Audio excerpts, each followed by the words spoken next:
Assalamualaikum warahmatullahi wabarakatuh. Saya Nita Rusmiasih dari kelompok 7 akan menjelaskan tentang hukum dan ketentuan zakat fitrah. Pengertian zakat fitrah. Zakat berasal dari kata zaka yang artinya suci atau penyuci. Zakat merupakan jumlah harta tertentu yang diwajibkan Allah Subhanahu wa taala untuk dikeluarkan dan diserahkan kepada orang yang berhak menerimanya. Zakat fitrah adalah zakat yang dikeluarkan berdasarkan jumlah anggota keluarga, baik perempuan maupun laki-laki, baik besar ataupun kecil, wajib mengeluarkan zakat fitrah pada bulan Ramadan. Kemudian dasar hukum dan kewajiban zakat fitrah yaitu menurut jumhur ulama adalah fardu atau wajib bagi setiap muslim yang mampu, baik kecil maupun dewasa, baik laki-laki maupun perempuan, merdeka maupun hamba sahaya, berdasarkan hadis Nabi SAW yang diriwayatkan oleh Imam Bukhari dan Muslim, yang artinya diriwayatkan oleh Imam Bukhari dan Muslim dari Ibnu Umar radhiyallahu anhu berkata, Rasulullah SAW mewajibkan zakat fitrah pada bulan Ramadan sebanyak 1 sya' atau 3/4 liter dari makanan kurma atau syair atas tiap-tiap orang merdeka atau hamba, laki-laki atau perempuan, muslim. Hadis riwayat Bukhari dan Muslim dari Ibnu Umar radhiyallahu anhu. Jadi, hukum dari zakat fitrah adalah wajib. Kemudian syarat-syarat wajib zakat fitrah yaitu Islam. Orang yang bukan beragama Islam tidak wajib untuk membayar zakat fitrah. Selanjutnya, syarat yang selanjutnya yaitu lahir sebelum terbenam matahari pada bulan penghabisan bulan Ramadan. Jadi untuk bayi yang lahir sebelum terbenam matahari pada hari penghabisan bulan Ramadan itu juga wajib membayar zakat fitrah. Selanjutnya, syarat selanjutnya yaitu mempunyai lebihan harta dari keperluan makanan untuk dirinya sendiri dan untuk orang yang dinafkahinya. Selanjutnya, waktu membayar zakat fitrah. Zakat fitrah itu boleh dibagikan sejak awal bulan Ramadan sampai dengan Idul Fitri sebelum melaksanakan sholat Idul Fitri. Berikut ini adalah waktu-waktu yang baik untuk membayar zakat fitrah. Yang pertama, waktu yang diperbolehkan yaitu sejak awal bulan Ramadan sampai Idul Fitri sebelum pelaksanaan sholat Idul Fitri. Yang kedua, ada waktu wajib yaitu semenjak terbenam matahari malam Idul Fitri. Yang ketiga, ada waktu yang afdol atau utama yaitu setelah sholat subuh pada 1 Syawal sebelum sholat Idul Fitri. Yang keempat, ada waktu makruh yaitu waktu setelah sholat Idul Fitri sampai sebelum terbenam matahari Idul Fitri.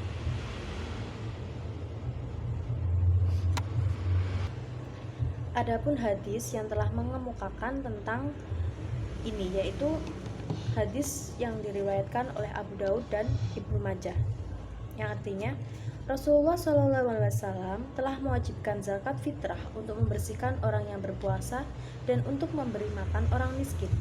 Siapa yang membagikan zakat fitrah sebelum sholat Idul Fitri, maka zakatnya itu diterima.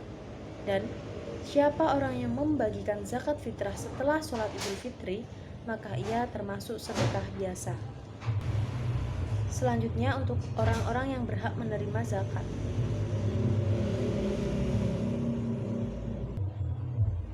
Dijelaskan dalam surat At-Taubah ayat 60, yang artinya sesungguhnya zakat-zakat itu hanyalah untuk orang-orang fakir, orang-orang miskin, pengurus-pengurus zakat, para mu'alaf yang dibujuk hatinya untuk memerdekakan budak, orang-orang yang berhutang untuk jalan Allah, dan orang-orang yang sedang dalam perjalanan, sebagai sesuatu ketetapan yang diwajibkan Allah, dan Allah Maha Mengetahui lagi Maha Bijaksana.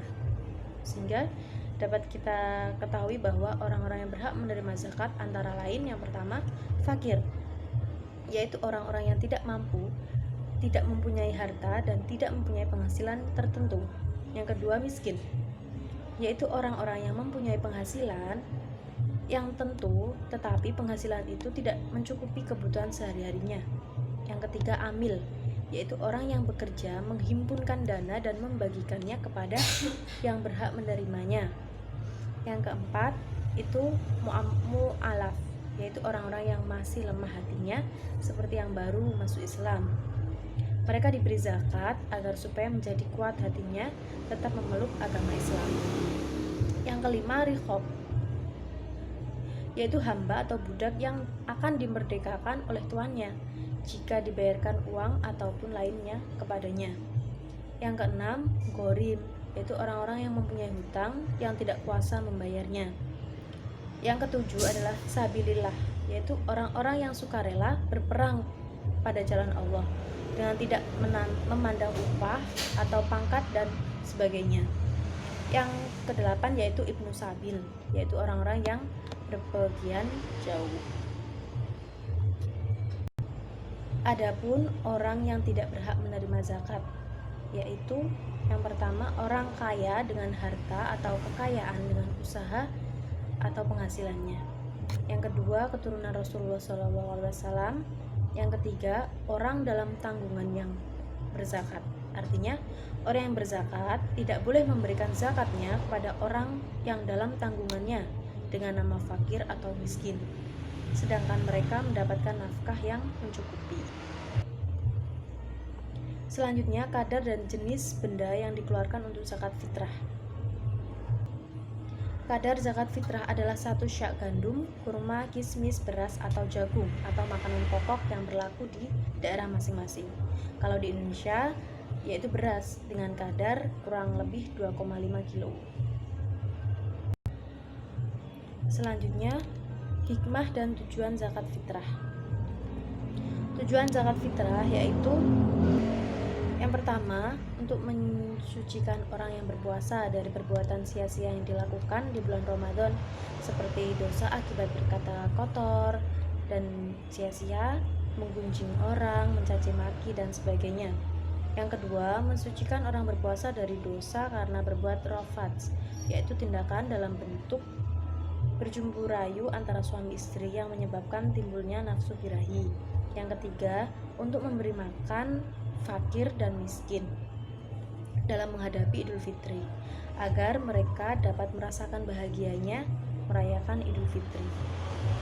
Selanjutnya, untuk hikmah dari zakat fitrah, yaitu yang pertama, membahagiakan orang yang kurang mampu atau mustahik di saat Idul Fitri. Yang kedua, menghilangkan sifat egois dan mementingkan diri sendiri. Yang ketiga, yaitu sebagai rasa syukur kepada Allah Subhanahu wa Ta'ala atas nikmat yang diberikannya. Yang keempat, yaitu menolak musibah dengan memperbanyak sedekah atau zakat, maka akan dijauhkan dari musibah. Yang terakhir, hikmah dari zakat fitrah dapat mempererat tali silaturahmi antara orang yang mampu dan orang yang tidak mampu. Demikian penjelasan yang dapat saya sampaikan. Jika ada kurangnya, saya mohon maaf yang sebesar-besarnya. Wassalamualaikum warahmatullahi wabarakatuh.